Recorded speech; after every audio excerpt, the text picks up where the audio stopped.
Hello and welcome to IndiaWilds Photography Tips. I am Sabyasachi Patra, a professional filmmaker. I am shooting wildlife films, documentaries, and corporate films.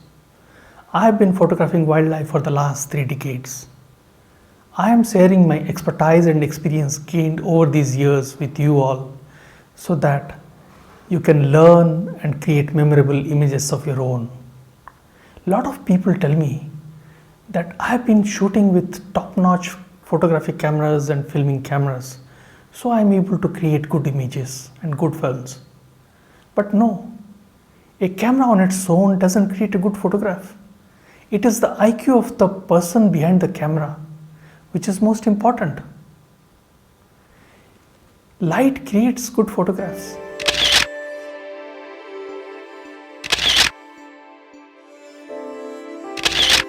Photography is writing with light. You need to have the eye to spot it and the technical ability to capture it in your camera. So let's learn the technical abilities first. You should have sufficient expertise over the technical abilities so that it becomes second nature to you, and when something memorable is happening in front of your eyes, you should be able to instantaneously change those camera settings and capture the image.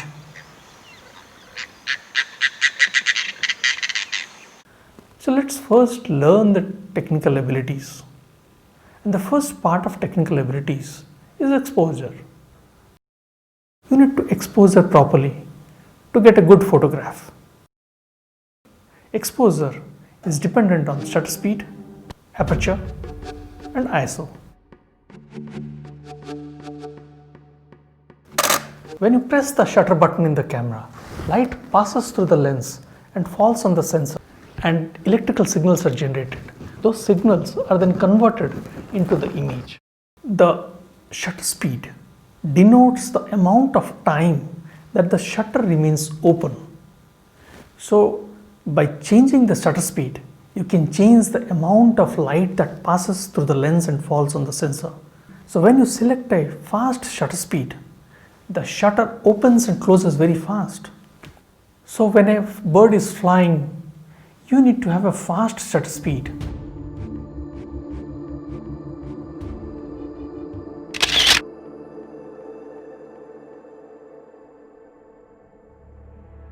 So when you are photographing a subject which is moving very fast, and if you employ a shutter speed which is slow, then what you get is a blurred image because the subject would have passed away by the time your shutter completely closes. Slow shutter speed has also got its own applications.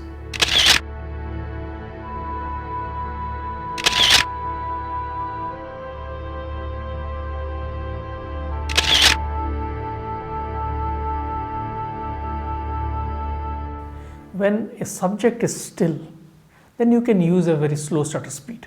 However, when you are holding a big lens and a big camera and you are trying to photograph at a lower shutter speed, what you may get is a blurred image because there will be a lot of shake.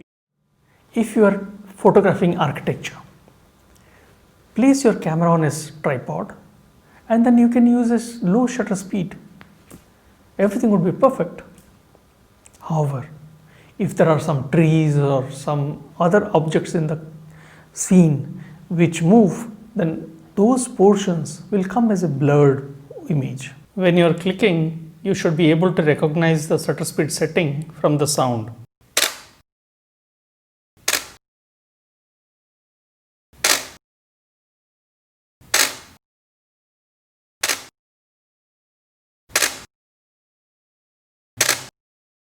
The second variable that impacts the exposure is aperture. Aperture is basically the lens opening. By increasing or decreasing the aperture, you are controlling the lens opening. That is the amount of light that passes through the lens. Aperture is denoted by F number, and that F number is calculated by dividing the focal length of the lens by the effective aperture diameter. So for this 400 2.8 lens, you have to have a effective aperture diameter of 142.85, that is 400 divided by 2.8. The aperture values are mentioned as square root of 2, that is 1.414.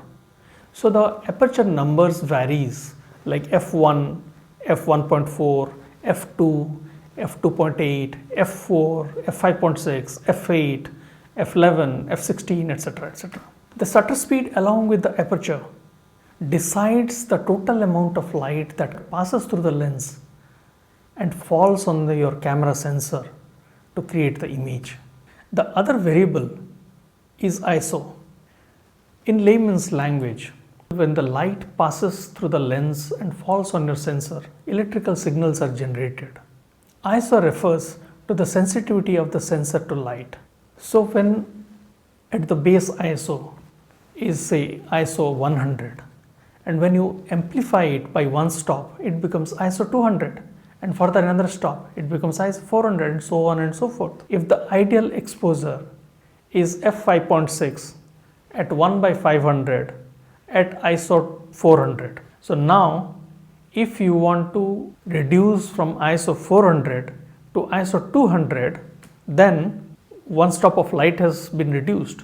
So either you have to increase the light passing through the lens by opening the aperture wider or reducing the shutter speed by one stop. So that is the relationship between ISO, shutter speed and aperture. We have to continuously decide which one is best for us. So when you're shooting late in the evening or early in the morning and there is less amount of light available, so you have to increase the ISO. That means you are basically amplifying the signal. So what you will get is noise, because amplification increases the noise. In the lower ISOs, the camera has got the ability to control this noise. However, when the amplification is too high, then what you get is lot of noise, which is represented in the image in form of lots of grains or dots. There is a big difference between an image which is shot at f2.8 and which is say shot at f8, because there is something called depth of field. Depth of field is the total area that is in focus. Roughly 1/3 in front of the subject and 2/3 behind the subject is in focus. Depth of field needs to be very creatively used. For example, we focus on the eyes because it is believed that your eyes are the windows to your soul. So any image where you don't have eye contact very rarely succeeds. And if you are using a f2.8 aperture, you get a shallow depth of field. That means the zone of acceptable sharpness is very less when you are using a very wide opening, for example like f2.8. And when you increase the aperture to f8, that is basically you are restricting the amount of light passing through the lens, that is you are restricting the lens opening to say f8, the area of acceptable sharpness or the zone of acceptable sharpness increases, that is the depth of field increases. So if you, for example, use f5.6 and try to shoot a kingfisher and focus on its eyes, it may happen that the tip of the beak may not be in focus. So you have to decide whether you can increase the aperture to say f8 by one stop from f5.6. Then the total amount of depth of field increases, that is the zone of acceptable sharpness increases. So you have to see under the prevailing lighting conditions whether you can use a very narrow aperture like f8, f11, f16, etc.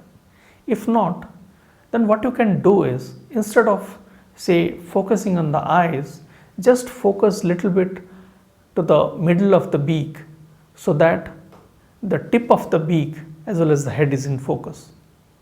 These are some of the ways we can creatively use the depth of field concept while shooting in real life applications. When you use a shallow depth of field, for example f2.8, the zone of acceptable sharpness becomes very less. That has also got its own creative applications. For example, at least 5 feet distance is there between the background and the subject. Then the background will come as a uniform blur. So the focus remains on the face of the person or the subject. For example, a bird is sitting on a tree, or you are just photographing an animal and want the background to be out of focus. So all you can do is use a shallow depth of field. For example, you use f2.8 or f4 using a long lens and shoot it parallel to the ground so that your background remains parallel to your sensor plane, and all you get is a diffused background. So depth of field can be creatively used. In these series of shots, we maintain constant exposure by changing the ISO and aperture. The first shot is ISO 800 and f4 aperture. In the next shot, we increase the ISO to ISO 1600, that is increased by 1 stop, and increase the aperture from f4 to f5.6, that is the lens opening is reduced by 1 stop. So the exposure remains constant. In the next shot, the ISO is increased to ISO 3200 and aperture is changed to f8. You can notice that though the exposure remains constant in these series of shots, but the depth of field changes as the aperture changes from f4 to f5.6 to f8, f11, f16, etc. Due to increase in depth of field, you can see that more and more areas are now in focus. There are also some settings that you can use in your camera to create good images. In these modes, you need to decide on one variable and the camera decides the rest. For example, in aperture priority, what you do is you select a particular aperture, for example f5.6.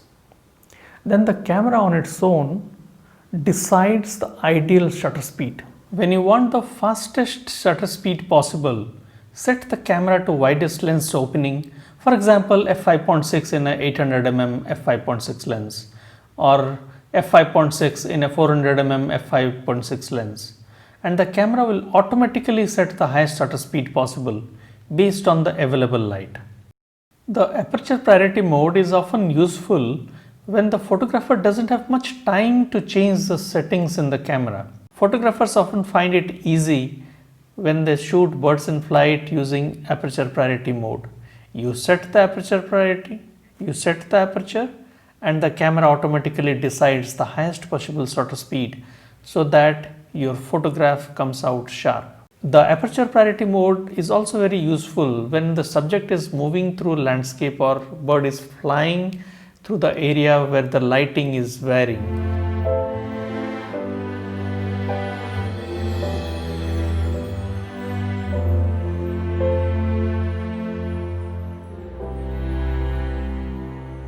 The other is TV mode in Canon cameras. They call it time value, or basically it is shutter priority.